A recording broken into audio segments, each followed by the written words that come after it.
নমস্কার বন্ধুরা, অনুভার রান্নাঘরে সবাইকে স্বাগত জানাচ্ছি। বন্ধুরা, আমার আজকের রেসিপি মতিচুর লাড্ডু। কোনো রকম ঝাঁঝরা কিংবা ছাঁচ ছাড়াই কিভাবে একদম দোকানের মতো পারফেক্ট মতিচুর লাড্ডু বাড়িতেই তৈরি করা যায়, সেই সহজ রেসিপিটি আজকে আমি আপনাদের সঙ্গে শেয়ার করব, যেটা দেখে আশা করছি আপনারা ভীষণ উপকৃত হবেন। আর খুবই সহজ উপায় দেখিয়ে দেব, একবার দেখলে কিন্তু যে কেউ তৈরি করে নিতে পারবেন। আর সেই জন্য দেখুন বন্ধুরা, শুরুতেই কিন্তু আমি একটা বড় বোল নিয়ে নিয়েছি, আর নিয়ে নিচ্ছি এখানে একটা মেজারমেন্ট কাপ মেপে বেসন। তো দেখুন বন্ধুরা, আপনারা তো দেখে নিলেন বেসনটা আমি ঠিক কিভাবে মেপে নিলাম। তো বন্ধুরা, আজকের এই রেসিপির জন্য আমি এখানে 2 কাপের মতো বেসনটা নিয়ে নেব। প্রথমে 1 কাপের মতো বেসনটা নিয়ে নিচ্ছি, আর এখানে কিন্তু বেসনটাকে অবশ্যই ভালোভাবে চেলে নিতে হবে। এতে করে কিন্তু আপনারা খুব সুন্দর একটা স্মুথ ব্যাটার পেয়ে যাবেন। বেসনটাকে আমি খুব ভালোভাবে চেলে নিয়েছি, আর এই যে ছোট ছোট ডেলার মতো আছে, এটাকেও কিন্তু এইভাবে একটু ভালোভাবে ভেঙে চেলে নিতে হবে। এবার কিন্তু আমি লাড্ডুর জন্য ব্যাটারটিকে রেডি করে নেব, আর সেই জন্য শুরুতেই আমি আপনাদের জলের মাপটা দেখিয়ে দিচ্ছি। তো বন্ধুরা, ব্যাটারটা রেডি করার জন্য এখানে আমাদের লাগবে কিন্তু ওই একই কাপ মেপে 1.5 কাপ জল। জলটা আমি একটা পাত্রের মধ্যে নিয়ে নিচ্ছি একবারে মেপে। এবার আমি এই বেসনের মধ্যে অল্প অল্প করে জল দেব, আর তারপরে কিন্তু ব্যাটারটা খুব ভালোভাবে রেডি করে নেব। প্রথমে আমি 1/2 কাপের মতো জলটা দিলাম। এইভাবে কিন্তু অল্প অল্প করে জলটা দিয়েই ব্যাটারটাকে খুব ভালোভাবে রেডি করে নিতে হবে। একবারে কিন্তু পুরো জলটা দেওয়া যাবে না, তাহলে কিন্তু এর ভিতরে আবার গুটলি পাকিয়ে যাবে। আর এখানে ঠিক কতটা জল লাগলো ব্যাটারটা তৈরি করার পরে আমি আপনাদের দেখিয়ে দেব। আশা করছি দেখে নিশ্চয়ই বুঝতে পারছেন যে আমি ব্যাটারটাকে ঠিক কিভাবে রেডি করে নিচ্ছি। এইভাবে কিন্তু বারে বারে বলছি, অল্প অল্প করে জল দিয়ে ব্যাটারটাকে একদম স্মুথলি তৈরি করে নিতে হবে।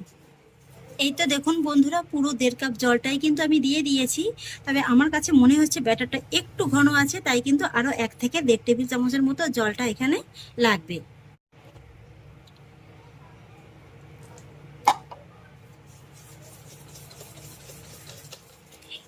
এবার কিন্তু লাড্ডুর জন্য পারফেক্টভাবে আমার বেসনের ব্যাটারটা তৈরি করা হয়ে গেছে।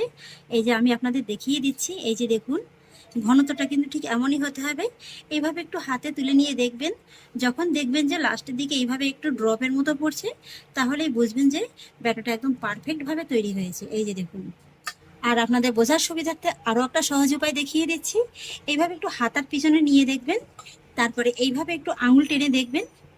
যদি দেখেন যে এরকম খুব সহজে একদম রাস্তাটা পড়ে যাচ্ছে, দেখুন রাস্তাটা কিন্তু মিলতে একটু সময় লাগছে, তখনই বুঝবেন যে কিন্তু ব্যাটারটা একদম পারফেক্টভাবে তৈরি হয়ে গেছে। এবার দেখুন, কোনো রকম ঝাঁঝরা ছাড়াই কিভাবে একদম দোকানের মতো মতিচুর লাড্ডুর বুদিয়াগুলো তৈরি করা যায়। দেখুন, এখানে আমি নিয়ে নিয়েছি একটা পাইপিং ব্যাগ। সাধারণত দোকানের মতিচুর লাড্ডু তৈরি করার জন্য কিন্তু ঝাঁঝরার ব্যবহার করা হয়। তো বাড়িতে তো সবসময় তৈরি করা হয় না, বছরে এক আধবার তৈরি করার জন্য দাম দিয়ে কিন্তু আপনাদের আর ঝাঁঝরা কেনা কোনো প্রয়োজন নেই। এইভাবেই কিন্তু একটু পাইপিং ব্যাগের মধ্যে ভরে নিয়ে আপনারা খুব সহজেই মতিচুর লাড্ডুর বুদিয়াগুলো তৈরি করে নিতে পারবেন। আর এই ধরনের যদি পাইপিং ব্যাগও হাতের কাছে না থাকে, সেক্ষেত্রে কিন্তু আপনারা লবণের প্যাকেট, দুধের প্যাকেট কিংবা তেলের প্যাকেট, মোটামুটি যে কোনো একটু শক্ত প্যাকেট হলেই কিন্তু হবে, তার মধ্যে ভরে নিয়েও কিন্তু আপনারা মতিচুর লাড্ডুর বুদিয়াগুলো তৈরি করে নিতে পারবেন। এবার আমি যে বেসনের ব্যাটারটা তৈরি করে রেখেছিলাম, সেই ব্যাটার থেকে সামান্য কিছু পরিমাণে ব্যাটার আমি এই পাইপিং ব্যাগের মধ্যে নিয়ে নেব। আর তারপরে এই প্যাকেটটাকে আপনারা একটু গার্ডার দিয়ে কিন্তু খুব ভালোভাবে আটকে নিতে পারেন, আবার একটু গিট দিয়েও কিন্তু আটকে নিতে পারেন। পাইপিং ব্যাগের মধ্যে কিন্তু ব্যাটারটিকে আমি খুব সুন্দর করে ভরে এইভাবে আটকে নিয়েছি। আর এবার আমি বুন্দিয়াগুলো ভেজে নেবো, আর সেই জন্য কড়ার মধ্যে নিয়ে নিচ্ছি পর্যাপ্ত পরিমাণে সাদা তেল। মিডিয়াম আঁচে তেলটাকে কিন্তু খুব ভালোভাবে গরম করে নিতে হবে। ওদিকে তেলটা গরম হতে থাক, সেই ফাঁকে চলুন এই যে প্যাকেটের কোণটা আমি হালকা করে একটু কেটে নেব। কোণটা কিন্তু খুবই ছোট করে একটু কেটে নিতে হবে।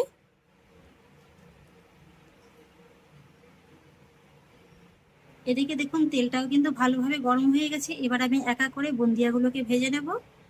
আর এই বুন্দিয়াগুলো ভাজার সময় কিন্তু আঁচটাকে মিডিয়াম লোতে রাখতে হবে। কিছুই না, শুধুমাত্র প্যাকেটটাকে এইভাবে একটু ধরে রাখলেই হয়ে যাবে। দেখতে পাবেন ব্যাটারটা খুব সুন্দরভাবে পড়ছে, আর মতিগুলোও কিন্তু খুব সুন্দরভাবে একদম তৈরি হয়ে তেলের উপরে ভেসে উঠছে। শুধু খেয়াল রাখবেন তেলটা যেন খুব ভালোভাবে গরম হয়ে যায়, আর তারপরে আঁচটাকে মিডিয়াম লোতে রেখে কিন্তু এই যে বুন্দিয়াগুলোকে ভেজে নিতে হবে। শুধুমাত্র একটা জায়গাতে এইভাবে ধরে রাখলেই হয়ে যাবে। আর তারপরে বুন্দিয়াগুলোকে এইভাবে একটু নেড়ে চেড়ে হালকা করে একটু ভেজে নিলেই হয়ে যাবে। এগুলো ভাজতেও কিন্তু খুব বেশি একটা সময় লাগে না, 1 থেকে 2 মিনিটের মধ্যেই কিন্তু খুব ভালোভাবে একদম ভাজা হয়ে যাবে। এই যে দেখুন বন্ধুরা, মতিগুলো একদম কত সুন্দর গোল গোল হয়েছে। এই যে দেখুন, বুন্দিয়াগুলো আমার খুব ভালোভাবে ভাজা হয়ে গেছে। এবার আমি বুন্দিয়াগুলোকে তুলে নেব।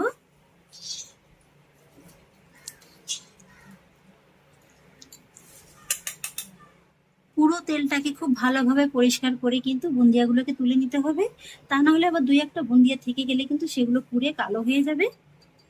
এই যে দেখুন বন্ধুরা, আপনাদের একদম কাছ থেকে দেখিয়ে দিচ্ছি। দেখুন কতটা গোল গোল হয়েছে। এই যে দেখুন, একেবারে মুক্তো দানার মতো দেখুন। আর এইভাবে কিন্তু কিছুক্ষণ রেখে তেলটাকে একদম ভালোভাবে ঝরিয়ে নিতে হবে। এই যে দেখুন, তারপর অন্য একটি জায়গায় এটাকে নামিয়ে রাখলেই হয়ে যাবে। কোনো রকম ঝাঁঝরা ছাড়াই যে বাড়িতেই একদম দোকানের মতো এত সহজে মতিচুর লাড্ডু তৈরি করা যায়, বন্ধুরা আমার আজকের এই রেসিপিটি আপনারা না দেখলে কিন্তু বুঝতেই পারবেন না। খুবই সহজ কিন্তু তৈরি করা। যারা একেবারে নতুন রাঁধুনি আছেন তারাও কিন্তু একবার দেখলে খুব সহজে বানিয়ে ফেলতে পারবেন। এই তো বন্ধুরা, আমার আরো এক বাস বুন্দিয়া কিন্তু ভাজা হয়ে গেছে।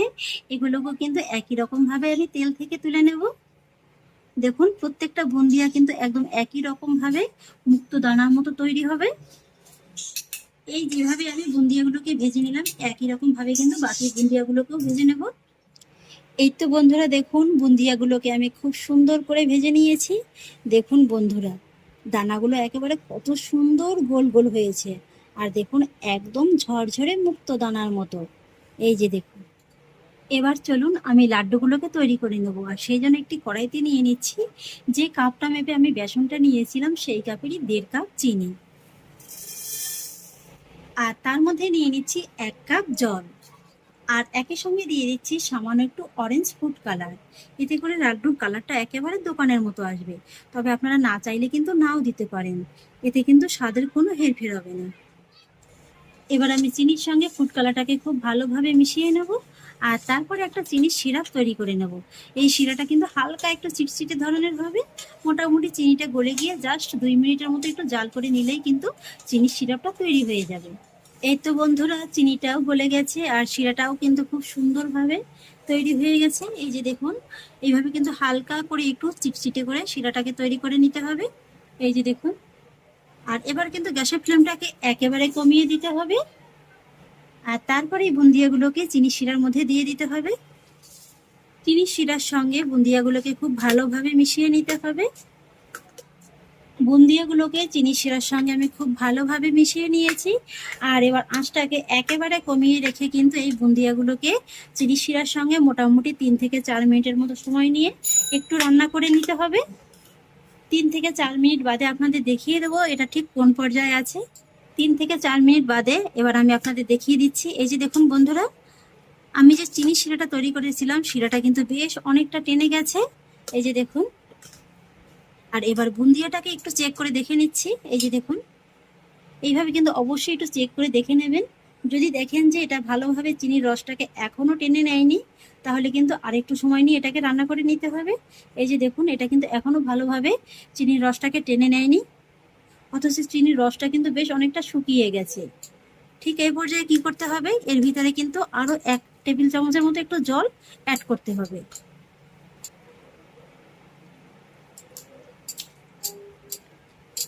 জলটা একটু ভালোভাবে মিশিয়ে নিতে হবে। তারপর আবারও এইভাবে 2 মিনিটের মতো একটু রেখে দিতে হবে। আপনারা চাইলে এই সময় একটু ঢাকা চাপা দিয়েও রেখে দিতে পারেন। আবারও একটু ঢাকাটাকে তুলে নিচ্ছি। এবার আবারও একটু নেড়ে চেড়ে নিচ্ছি। এবার কিন্তু আর খুব বেশি সময় নিয়ে রান্না করার কোনো প্রয়োজন নেই। গ্যাসের ফ্লেমটাকে সামান্য একটু বাড়িয়ে নিয়ে এটাকে আরো মোটামুটি 1 থেকে 1.5 মিনিটের মতো একটু রান্না করে নিতে হবে। তবে এই শেষের দিকে কিন্তু এর মধ্যে অ্যাড করতে হবে 2 টেবিল চামচের মতো ঘি। আর সেই একই সঙ্গে আপনারা সামান্য একটু চারমগজও কিন্তু অ্যাড করতে পারেন, এতে করে লাড্ডুটা খেতে একেবারে দোকানের মতো লাগবে। এবার ঘি আর চারমগজটাকে কিন্তু এই লাড্ডুর সঙ্গে খুব ভালোভাবে একটু মিশিয়ে নেব। লাড্ডুর জন্য কিন্তু আমার এই যে বুন্দিয়ার পাক একদম তৈরি হয়ে গেছে। এবার আমি গ্যাসের ফ্লেমটাকে অফ করে দেব আর তারপর এটাকে নামিয়ে নেব। এটাকে এইভাবে নামিয়ে কিন্তু হালকা করে একটু ঠান্ডা করে নিতে হবে। বুন্দিয়াগুলোকে আমি হালকা করে একটু ঠান্ডা করে নিয়েছি। আর এবার আমি এর থেকে অল্প একটু নিয়ে নিয়ে একা করে লাড্ডুর শেপটা দিয়ে নেব।